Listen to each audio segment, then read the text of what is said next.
centenas de jogadores que ao longo de 34 jornadas brilharam no futebol português e, neste caso, na Liga Biwin. Ao fim de tantos jogos, o 0-0 fez avaliação a todos eles, a todos os jogadores que participaram e, no fim, espremidas as contas, Ricardo Horta é o vencedor do Prémio Regularidade de 2021-2022. Ricardo, antes de mais, obrigado por nos receberes aqui em Braga.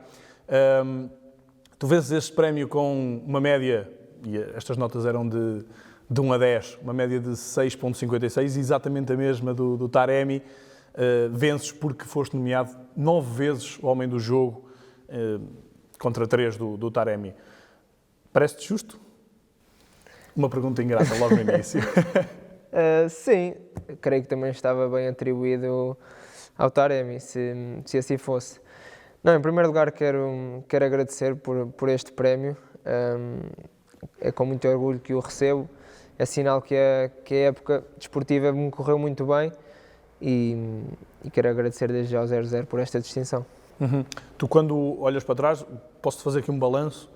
Tu tiveste 3 8, 3 5 e depois muitos 6 e 7. No fundo, a espelhar a tua regularidade. Consegues, assim de cabeça, dizer quais é que serão os teus 3 8? Ou seja, quais é que foram os teus 3 melhores jogos deste campeonato?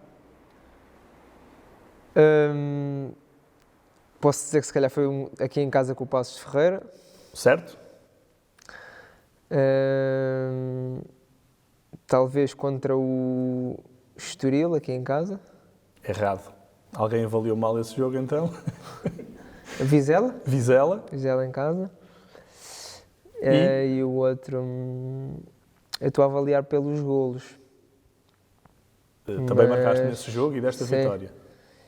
Por 1-0. Não sei. Talvez com o Porto? Com o Porto. Pronto. Porque foi a única derrota do campeão nacional. Portanto, também aí demonstra que a tua e a vossa época do Braga foi uma época realmente boa, realmente bem conseguida. Esse jogo acaba por não tendo grande tradução no campeonato, porque não alteraria nenhuma classificação, mas demonstra também uma força de um Braga que apesar de não ter estado pontualmente perto lá em cima, é uma equipa que já consegue competir muitas vezes e ganhar muitas vezes aos candidatos crónicos. Sim, claro que sim. Eu acho que a nossa força, a força do Braga, mostrou-se principalmente na segunda volta. Eu digo isto porque na primeira metade da época creio que o grupo estava um pouco instável, mesmo a nível de jogadores.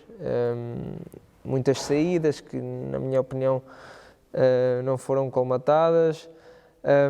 Depois acabamos em janeiro também com a saída do Galeno, que era um jogador muito importante para nós, um jogador com características incomuns, e a partir daí, a partir de janeiro, o grupo começou-se a fechar, subiram muitos miúdos da formação, o grupo começou a ficar mais estável, semanas de treino sempre com os mesmos jogadores, e a partir daí começámos a criar um núcleo muito forte, e aí aconteceu os nossos melhores resultados, quer no campeonato, onde vencemos os 3 grandes na segunda volta, e acabámos também por fazer uma grande Liga Europa, na minha opinião. E é isso, acho que o grupo se estabilizou na segunda metade da época e aí conseguimos melhores resultados. Olhando para esta época no seu global, obviamente tu estás incluído.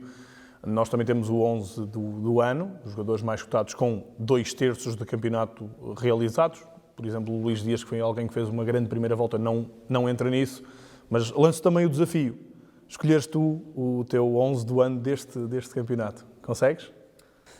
Ou Sim, melhor, só precisas de escolher 10. Tu és o outro. Vamos tentar. Então, na baliza punha Diogo Costa. Lateral direito, o Porro. Pepe. Carmo. Defesa esquerda. Vou pôr Zaidu, também por este gol que decidiu o campeonato. Meio campo ponho Vitinha, ponho ponho Mateus Nunes, ponho Monserrati também, acho que fez uma grande época. E na frente meto-me a mim, meto o Darwin e meto o Sarabia. Muito bem. Um 4-3-3. Um 4-3-3. Boa tática. Vou dar um grande treinador. Vais dar um bom Com esta treinador. com esta equipa dava um grande treinador, de certeza. Pensas nisso no futuro ou não? É cedo, ainda é cedo. Não. Sei que à medida que os anos passam, começo a sentir esse bichinho, mas acho que a mim ainda não apareceu. Gosto muito de aprender com todos os treinadores que apanho. Gosto muito de aprender com eles porque todos têm ideias diferentes, mas ainda não pensei numa carreira de treinador. Talvez possa ser um bom adjunto.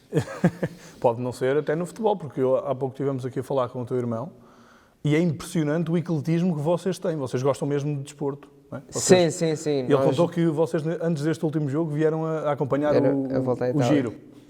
Sim, nós desde muito cedo que adoramos desporto. O meu pai também, assim como nós. Vimos quase tudo. Vimos handball, o Campeonato da Europa de Handball, acompanhámos a seleção, basquete, vôlei e, como ele disse, antes do último jogo estávamos a ver a etapa para ver o João Almeida e acabámos por meter mais 4 ou 5 jogadores nossos a ver também, mas é isso, nós somos apaixonados pelo desporto e especialmente no futebol, porque é a nossa profissão, mas adoramos desporto. Nós estamos aqui por causa de um prémio, já te explicámos tudo em relação às razões para o teres recebido, mas esta é uma época também marcante para ti, sobretudo por causa deste último jogo em Famalicão, onde tu consegues tornar-te o melhor marcador da história do Braga. És uma figura, és uma lenda, és um homem para a história deste clube. Sim, e é muito gratificante. Estou mesmo muito orgulhoso por atingir esta marca. Sabia que no início da época que me faltavam muitos golos ainda, que era difícil poder alcançar esta marca. Na altura, quando surgiu a proposta para sair, sentia que se saísse, sentia com algo por fazer, porque à medida que os golos, que ia marcando golos, o recorde ficava mais próximo. E na minha cabeça sentia que poderia alcançar, podia bater este recorde. Por isso, a seguir essa transferência que não aconteceu, foi quase como um objetivo, não dizendo publicamente que era um objetivo, mas pessoalmente era um objetivo poder alcançar esta marca e felizmente no jogo passado consegui tornar-me o melhor marcador de um clube centenário, de um clube grande, e isso é muito gratificante para mim. Olhas para o plantel e vês alguém com capacidade para te bater esses números? Não sei, nós falámos muito disto porque hoje em dia no futebol há poucos jogadores que se mantêm muito tempo nos clubes, destacando-se ano após ano. Agora um jogador que se destaque, passado 2, 3 épocas já é logo vendido para outra equipa. Por isso não sei se alguém bater o meu recorde, claro que ficarei muito feliz, mas neste plantel acho que é difícil. Isso que tu dizes de fazer 2, 3 boas épocas e sair é algo interessante. No teu caso, tu já vais com 6 épocas de Braga. E normalmente, se um jogador não sai, às vezes há ali uma quebra. E quando olhamos para os teus números, claramente tu não tiveste essa quebra. Porquê? Não, eu acho que isso tem muito a ver com a personalidade dos jogadores. Cada jogador tem a sua personalidade. Há muitos jogadores que, por uma transferência falhada, amuam, entre aspas, e já não se sentem felizes no clube ou pensam que podem dar o salto, mas na verdade ficam no mesmo clube. Mas eu não penso assim. Eu amo esta profissão, amo este desporto e dou sempre tudo, acontecendo boas coisas ou não. Dou sempre o meu máximo, quero mostrar sempre o meu futebol, quer no treino, quer no jogo. E acho que é isso. Apesar de nunca aparecer uma transferência realmente que me agradasse, acho que fiz sempre bons trabalhos aqui no Braga, fiz sempre grandes épocas e acho que é esse o segredo, não deixar de trabalhar e querer mostrar sempre mais. Queria 2 temas para finalizar. O primeiro tem a ver com algo que foi tema recorrente ao longo da época. Provavelmente dos jogadores que não foram chamados, tu foste de longe o tema principal da seleção. Como é que te sentes em relação a isso? É como quase vem responder a esta pergunta quase como respondi a última. Não é... Tento fazer o meu trabalho no clube, não é uma obsessão a seleção. Sei que a seleção tem grandes jogadores, tem muita qualidade, jogadores com enorme talento. Se for chamado, vou tentar corresponder e mostrar o meu futebol, mas é como disse e já disse várias vezes, não é uma obsessão, mas se eventualmente for convocado, claro que vai ser motivo de grande orgulho. Às vezes a questão ou melhor, a questão não tem nada a ver com a qualidade do Ricardo Horta, tem muitas vezes a ver com a qualidade dos que também lá estão, não é? Sim, claro que sim, e eu digo sempre isso. Às vezes, para eu ir, tem que sair nomes como Félix, ou como Jota, ou Rafael Leão, neste caso, e que são jogadores com grande qualidade também, mas isso já são escolhas do selecionador e não quero entrar todo por essa via. Por isso, tento fazer o meu trabalho, tento dar o meu melhor. Felizmente as coisas estão a correr muito bem no Braga e espero que continue, sim. Futebol português, tu começaste obviamente no futebol português, estiveste lá fora, voltaste, já vais com 6 épocas de Braga. Tivemos aqui uma pausa de um ano e tal sem adeptos nos estádios. E o futebol português é um futebol onde os adeptos passam muita mensagem de que tudo está mal. Muitas vezes os dirigentes ou as entidades que regulam também o futebol passam muitas vezes a mensagem de que está tudo a ficar cada vez mais profissional.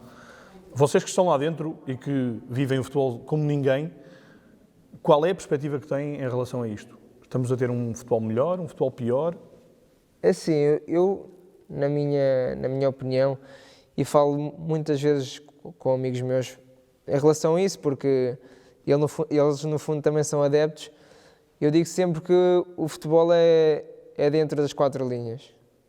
O futebol que a gente gosta, o futebol que a gente se apaixona, é dentro das 4 linhas. Essas coisas que aparecem, que são extra-futebol, que para mim já são extra-futebol, nada tem a ver com o jogo, nada tem a ver com o futebol que se joga, isso para mim já não é futebol. E é isso que eu digo muitas vezes aos meus amigos, é isso, o futebol é aquilo que a gente joga e que a gente se apaixona, são as jogadas, são os golos bonitos, são as grandes defesas, são as fintas. Depois de tudo o que acontece fora do campo, que já mete dirigentes, como tu dizes, e empresários e outras coisas, isso para mim já não é futebol. Por isso eu falo só do futebol com que eu me apaixono, porque eu vejo futebol para ver isso, para ver grandes jogadas, para ver grandes golos, e essas coisas sinceramente passam-me um pouco ao lado. Acho que nós queríamos só aqui fazer aqui uma chamada de última hora. André, queres dizer alguma coisa aqui ao Ricardo por causa deste prémio? Tens de te juntar a ele porque senão não se ouve no microfone. Já viste o prémio? É bonito. Que tal? Olha, não te meti no 11 do ano. Não. É melhor que eu. Teu um Maserati. Meti um Maserati. Quem é que é melhor que eu? Não, quero só dizer, expressar o meu orgulho.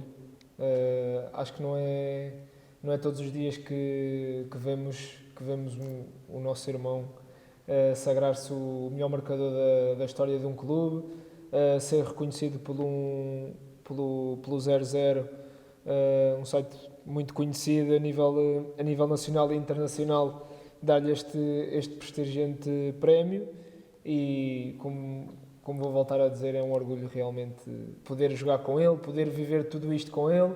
É um sonho que tínhamos desde pequenino e vamos construindo aos poucos a nossa carreira, digamos assim, que ainda espero que continue por muitos e bons anos e quero continuar a desfrutar com ele todos estes momentos. Quem é que é mais candidato a ganhar o do próximo ano? De vocês os dois? É ele? É ele, sim. Não, mas ele tem que superar. É isso. Assim, se é modesto, se ele ganhasse, empatávamos. Eu pode ganhar ele, que assim logo marcou muitos gols e fez muitas coisas. Muito bem. Para mim pode ganhar ele. Muito bem. Obrigado. Nada. Até à próxima. E estamos conversados com um momento atípico. Ricardo Horta, o jogador prémio de regularidade da época, na segunda edição que o 00 concluiu, depois de atribuídas todas as notas a todos os jogadores de todos os jogos do Campeonato Português.